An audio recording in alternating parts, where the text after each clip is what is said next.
శ్రీమాత్రే నమ. జై గురు దత్తాత్రేయ నమ. ఈ వీడియోలో మనం ప్రస్తుతం గురువు యొక్క గమనంలో గురుగ్రహం 2025 సంవత్సరం ఆగస్టు 12వ తారీఖున ఈ గురువు తన సొంత నక్షత్రమైనటువంటి పునర్వసు నక్షత్రం మీదకి ప్రవేశించడం జరిగింది. సుమారుగా 2026 సంవత్సరం జూన్ 18వ తారీఖు వరకు సుమారుగా 310 రోజులు అత్యంత శుభగ్రహమైనటువంటి గురువు ఈ పునర్వసు నక్షత్రం మీద సంచరించడం జరుగుతుంది. ఈ సంచరించడంలో నవంబర్ 12వ తారీఖు నుంచి అంటే 2025 నవంబర్ 12 నుంచి 11వ తారీఖు మార్చి 2026 వరకు కూడా గురుగ్రహం వక్రగమనం పొందడం జరుగుతూ ఉంటుంది. అంటే గురువు మామూలు కన్నా వక్రగమనంలో ఉన్నప్పుడు అత్యంత శుభ ఫలితాలు ఇవ్వడం జరుగుతూ ఉంటుంది. సో మళ్ళా మనకి ఇదే గురువు అక్టోబరు 18వ తారీఖు నుంచి డిసెంబర్ 5వ తారీఖు వరకు అంటే ఇంతంతా 2025 సంవత్సరం అక్టోబర్ 18 నుంచి డిసెంబర్ 5 వరకు కూడా గురువు కర్కాటక రాశిలో సంచరించడం జరుగుతూ ఉంటుంది. అంటే అక్టోబర్ 18న కర్కాటకంలో ప్రవేశించిన గురువు నవంబర్ 12వ తారీఖున వక్రగమనం పొంది తిరిగి మళ్ళా మిథున రాశిలోకి ప్రవేశించడం జరుగుతుంది. సుమారుగా ఒక 50 రోజుల పాటు ఈ గురువు కర్కాటక రాశిలో తన ఉచ్చక్షేత్రంలో అత్యంత బలవంతుడై సంచరించడం జరుగుతూ ఉంటుంది. అంటే మొత్తం మీద పునర్వసు నక్షత్రంలోనే ఇదంతా జరుగుతుంది. పునర్వసు నక్షత్రం 3 పాదాలు మిథున రాశి యందు, ఒక పాదం కర్కాటక రాశి యందు సంచరించడం జరుగుతూ ఉంటుంది. ఈ కారణం వల్ల ఏంటంటే గురువు ఈ సమయంలో మీకు కర్కాటకంలో గురువు ఉచ్చ పొందడం జరుగుతూ ఉంటుంది. ఏదైనా ఒక గ్రహం ఉచ్చక్షేత్రానికి వెళ్తున్నప్పుడు అత్యంత బలం పుంజుకొని తన యొక్క శుభ ఫలితాల్ని వివిధ రాశుల వారికి, గురుదశ జరుగుతున్న వాళ్ళకి, గురువు యొక్క అంతర్దశ జరుగుతున్న వాళ్ళకి అనుకూలంగా ఇవ్వడం జరుగుతూ ఉంటుంది. సో అయితే ఇప్పుడు ఈ గురుగ్రహ ప్రభావం ఏ రాశి వారి మీద ఏ విధంగా ఉంటుందో తెలుసుకునే ముందుగా ఇక్కడ చిన్న మళ్ళీ లాజిక్ ఒకటి ఉందన్నమాట. ఈ ప్రస్తుతం ఈ రాహుగ్రహం గురువు యొక్క నక్షత్రం అయినటువంటి పూర్వభాద్ర నక్షత్రంలో సంచరించడం జరుగుతుంది. ఇంచుమించుగా ప్రస్తుతం పూర్వభాద్ర నక్షత్రం మీద ఉంటూ నవంబర్ 23వ తారీఖు వరకు అంటే నవంబర్ 23, 2025 సంవత్సరం వరకు ఈ గురువు యొక్క మరొక నక్షత్రం పూర్వభాద్ర నక్షత్రం మీద సంచరించడం వల్ల ఆటోమేటిక్గా గురువు ఈ రాహు యొక్క ప్రభావానికి లోనవడం జరుగుతూ ఉంటుంది. సో రెండు కూడా ఈ విధంగా ఒక కోణ దృష్టి ఈ గురువు మరి రాహు మళ్ళీ ఏర్పడడం వల్ల గురువు రాహు యొక్క ప్రభావానికి లోనవడం వల్ల కొన్ని ఫలితాలు జాతకుడికి అనుకూలంగా ఇవ్వడం జరగదు. అయితే 1-2 సార్లు ప్రయత్నం చేయడం వల్ల జరుగుతూ ఉంటుంది. కొన్ని కార్యక్రమాల్లో అంటే రాహుకి అనుకూలంగా ఉన్నటువంటి కార్యక్రమాల్లో గురువు మనకి అనుకూల ఫలితాలు ఇవ్వడం జరుగుతూ ఉంటుంది.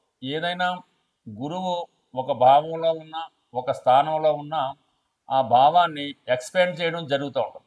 ఆ భావాన్ని బాగా పెంచుతూ ఉంటాడు అనమాట. ధనస్థానంలో ఉంటే బాగా ధనవంతుడు చేస్తాడు, సంతాన స్థానంలో ఉంటే ఎక్కువ సంతానాన్ని ఇస్తూ ఉంటాడు. సేమ్ రాహు కూడా అదే పద్ధతి.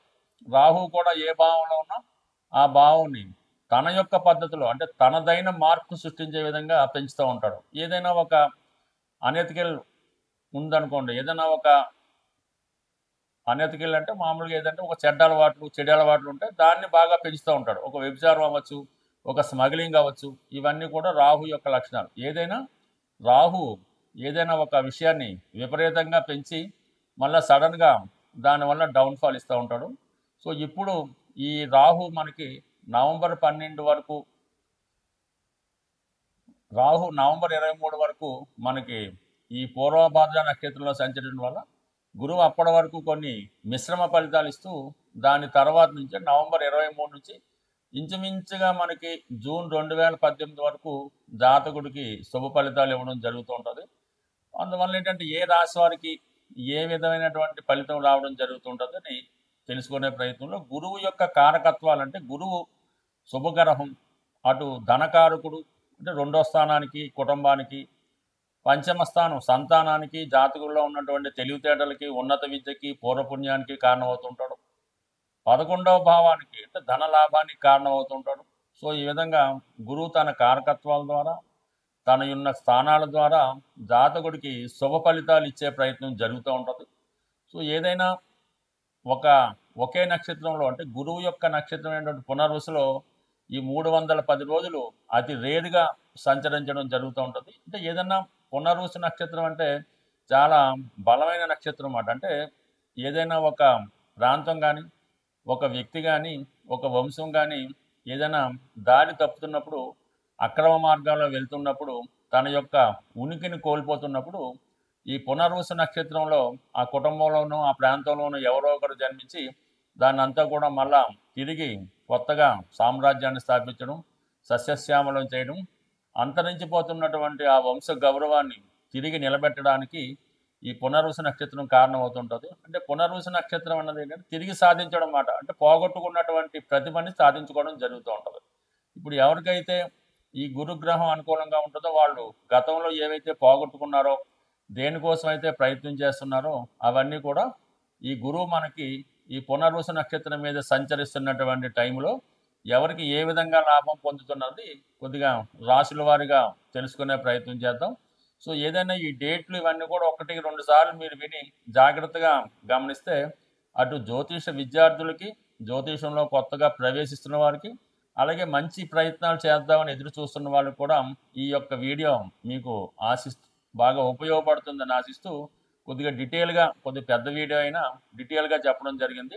బట్ ఏదైనా శాస్త్రం మీద అభిమానం ఉన్న వాళ్ళకి, కొద్దిగా మైండ్ పెట్టి వింటున్న వాళ్ళకి ఇది ఖచ్చితంగా ఉపయోగపడుతుంది. ఈ వీడియోలో మనం కర్కాటక రాశి వారికి గురువు యొక్క ప్రభావం అంటే సుమారు 310 రోజుల పాటు పునర్వసు నక్షత్రంలో సంచరిస్తున్నటువంటి గురుగ్రహ ప్రభావం ఈ కర్కాటక రాశి వారి మీద ఏ విధంగా ఉండబోతుంది అని పరిశీలించినప్పుడు ముందుగా మనకు ఒక గ్రహం అనుకూలిస్తుందా, ప్రతికూలిస్తుందా అని తెలుసుకునే ముందు ఆ రాశ్యాధిపతికి ఆ గ్రహం మిత్రుడా శత్రువా అని గమనించాలి.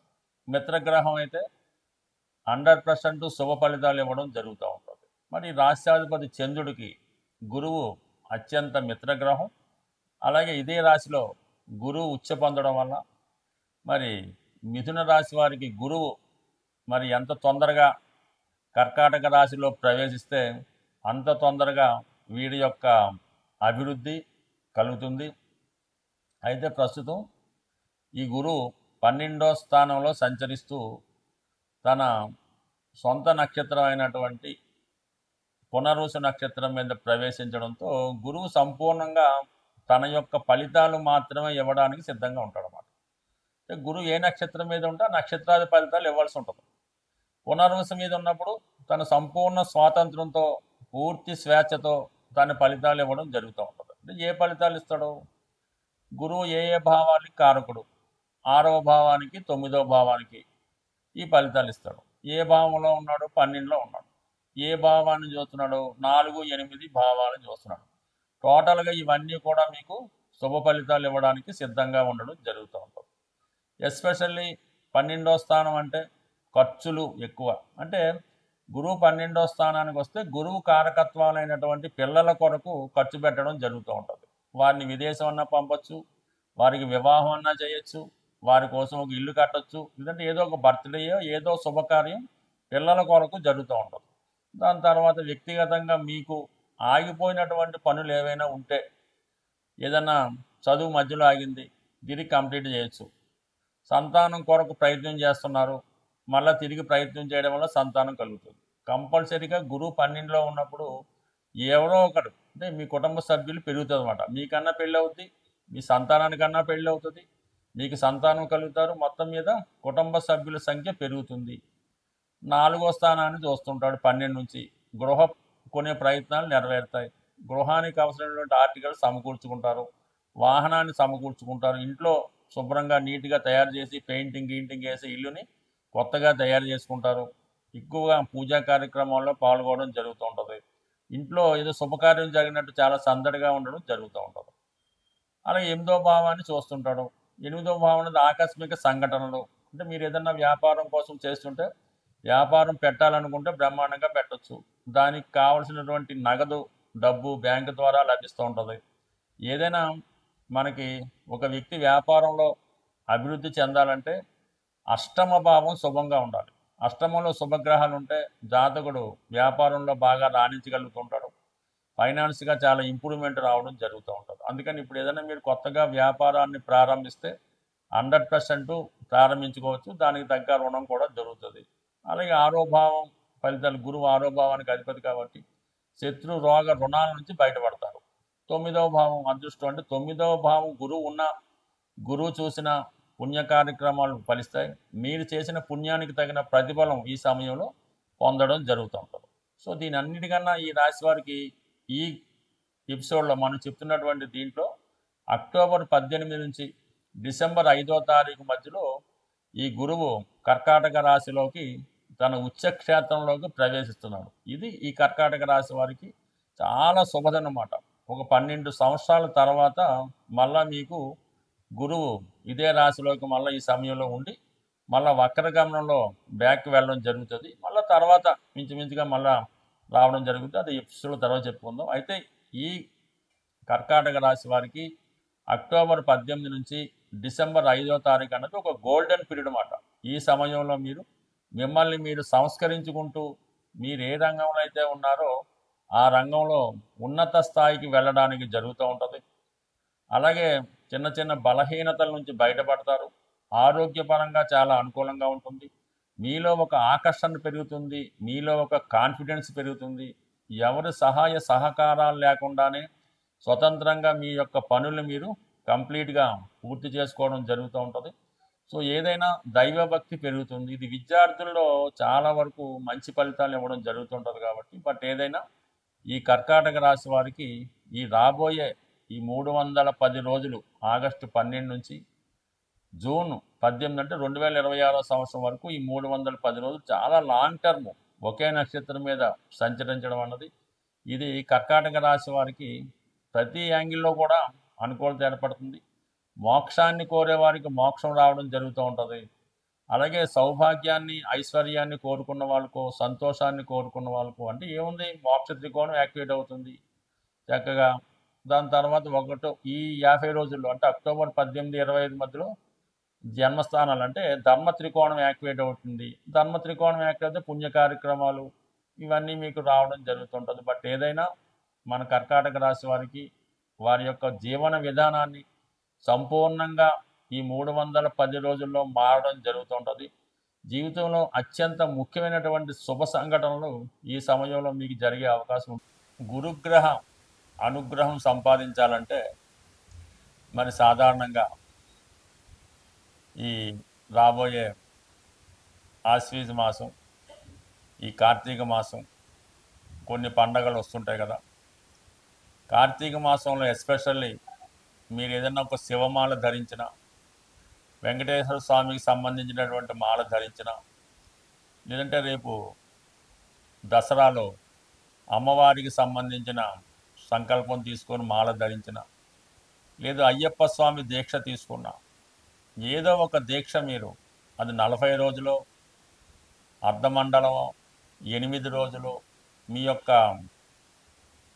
సంకల్పాన్ని బట్టి భగవంతుడు మీకు ఇచ్చిన అవకాశాన్ని బట్టి ఇటువంటి దీక్ష మీరు చేయడం వల్ల మీకు గురువు యొక్క అనుగ్రహం తొందరగా లభించే అవకాశం ఉంది.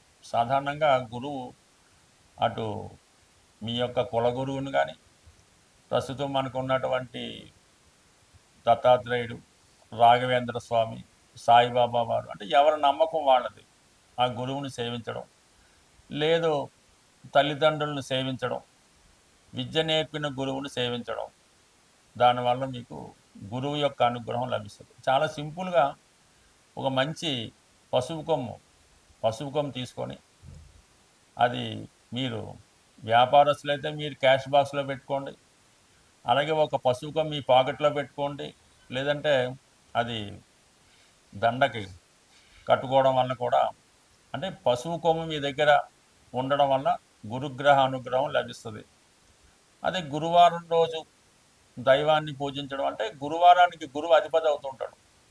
ఆ గురువారం రోజు మీరు ఏ దైవాన్ని పూజించినా ఆ సంకల్పం మీకు రావడం జరుగుతూ ఉంటుంది. బట్ ఏదైనా గురువు యొక్క అనుగ్రహం పొందాలంటే ఎక్కువగా పసుపు వాడటం, పసుపు రంగు వస్త్రాలు ధరించడం, అలాగే పసుపుతో చేసినటువంటి వినాయకుడిని ప్రతిరోజు పూజించుకోవడం వల్ల కంప్లీట్గా మీకు గురువు యొక్క అనుగ్రహం లభిస్తూ ఉంటుంది. లేదు నవగ్రహాల్లో ఉన్నటువంటి గురువు యొక్క స్తోత్రాన్ని పారాయణం చేయడం వల్ల అనేక కారణాలు చాలా సింపుల్గా కూడా మీరు గురువు యొక్క అనుగ్రహం పొందవచ్చు. కేవలం విఘ్నేశ్వరుని గరికతో అర్చించడం వల్ల అయితేనే, వెంకటేశ్వర స్వామిని తులసి దళాలతో పూజించడం వల్ల అయితేనే, శివుణ్ణి శుభ్రమైనటువంటి గంగాజలంతో అభిషేకం చేయడం వల్ల అయితేనే, సో ఏ కార్యక్రమం చేపట్టినా కంప్లీట్గా మీకు గురుగ్రహ అనుగ్రహం లభిస్తుంది. గురుగ్రహ అనుగ్రహం ఉంటేనే జీవితంలో అదృష్టం దొరుకుతుంది. సో ఏదైనా మరి గురువు యొక్క అనుగ్రహం ప్రతి ఒక్కరు కూడా చాలా సులభంగా పొందవచ్చు. మీరు పెద్ద కష్టపడకుండా సులభంగా మన గురువులు చెప్తున్నటువంటి అంటే చాగంటి కోటేశ్వరరావు గారు, సామవేదం షణ్ముఖ శర్మ గారు వారు చెప్పినటువంటి ప్రసంగాలు విన్నా కూడా గురుగ్రహ అనుగ్రహం తప్పక లభిస్తుంది. స్వస్తి.